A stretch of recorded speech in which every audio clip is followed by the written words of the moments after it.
of the historical one that Mr. Trump took last week in Riyadh, and about Israel, is there any deadline for the reviewing the association agreement? Let's say next FAC or.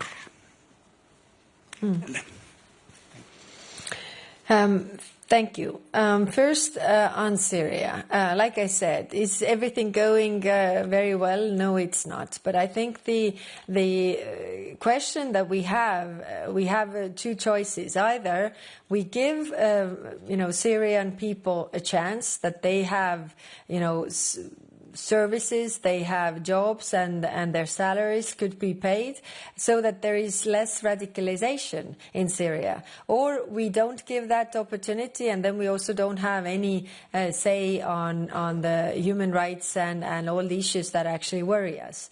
What comes to Syria, I think we have been very well cooperating with our regional partners, also because they have their eyes and ears on the ground, also whether these things are going to the right direction or not. And when we all keep together, I think we can have a lot of influence. And when it comes to your other question, then, I must say that we as the European Union are not as good as selling all these decisions we have made, because you have been here in the press room as well, and you know that we have been working on a relief of sanctions already from January.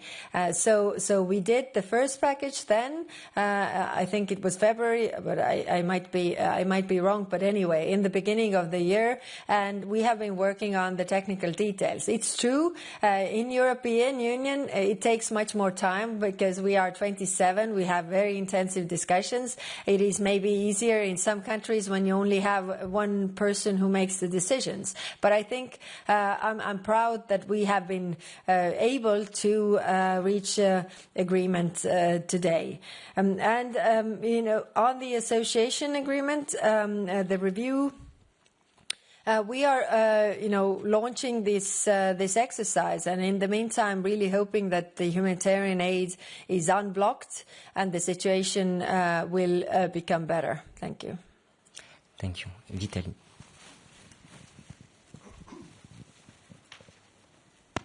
Thank you, Vitaly Sizov, UATV, Freedom.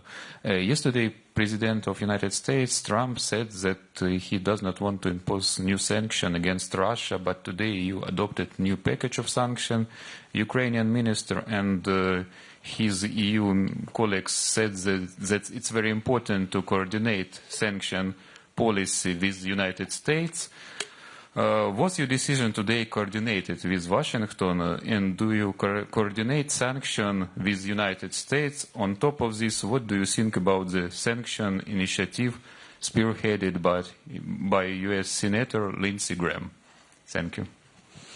Thank you. I think first we are coordinating with a lot of partners outside European Union also, because then we have a stronger pressure if everybody agrees and wants to really end this war. So we are cooperating and coordinating with a lot of partners. What comes to the proposal by Senator Graham, I think it's a very strong proposal, and it shows that also there are people thinking the similar way in United States. Thank you. Jorge, over there. Jorge Libareiro with Euronews. Hello, High Representative. Two questions. First one on Russia. You have received a letter from 15 member states asking you to renew relations with Russia's closest allies, and one of these is, of course, China. There's a lot of speculation lately about a possible reset of EU-China relations. Do you support this possible reset, and do you think the conditions are right for it? And just second on Israel, the decision to launch the review. Can you tell us a bit more how many member states were in favor? What are the next steps? What's the time frame? And if you think it's a political signal strong enough? Thank you. Yes, thank you for your question. First on China. We have the discussion on China coming on up in June in Foreign Affairs Council. So I would not run ahead of the curve here, but really try to listen the positions of member states on China, because we are in this turbulent and changing world, and we need to listen what are the views around the table to put together really a common position.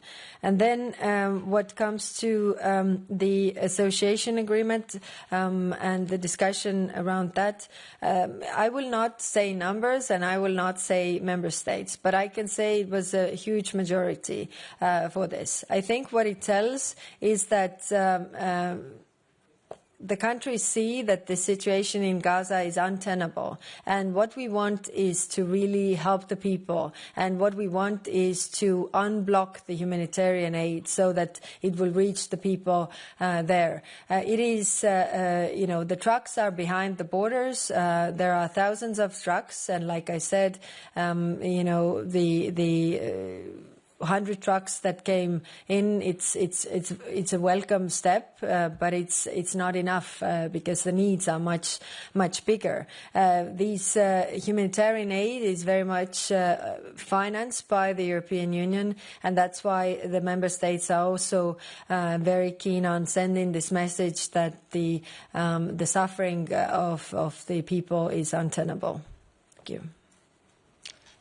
The lady, fourth row, yes.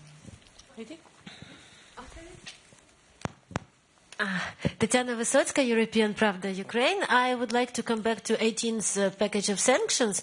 What is your prediction when it may be adopted? You said fast track. You said it will be quick. Will it be during the Polish presidency or Danish presidency?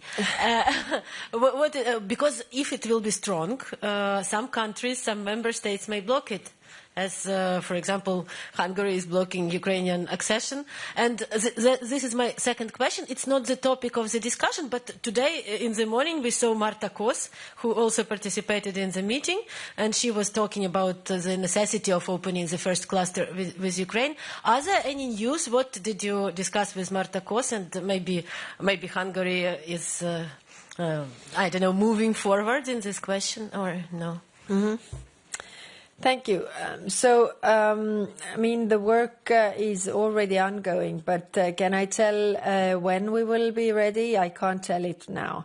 And I can't also, it always is. One member state is, this is not going. The other one is saying, we need to find something else. So it's always very intense debates, and I can't estimate how long it will take. But if the necessity and need from the member states is there to move fast, to send a strong signal, to put the pressure that also Russia wants to end this war, then we need to move fast. On enlargement, there were many member states around the table who were pointing out that we need to move on with the enlargement and unblock the opening of clusters. So we are working on that, and definitely Enlargement Commissioner is doing a great job. Thank you. The gentleman over there. Yes. Hello, Victor Emelin from Swedish News Agency. Just coming back to the association agreement and the discussion on Middle East.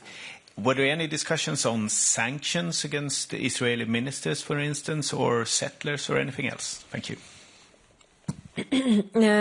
Yes, the sanctions on settlers, we have, it's prepared. We have had those discussions, but unfortunately, it was blocked by one member state. Thank you. Maybe last question, we'll go for the lady with the green suit. Excuse me, Mike, please, for the lady with the green suit. Thank you very much. Thank you so much, Valentina Vasileva. Вот так.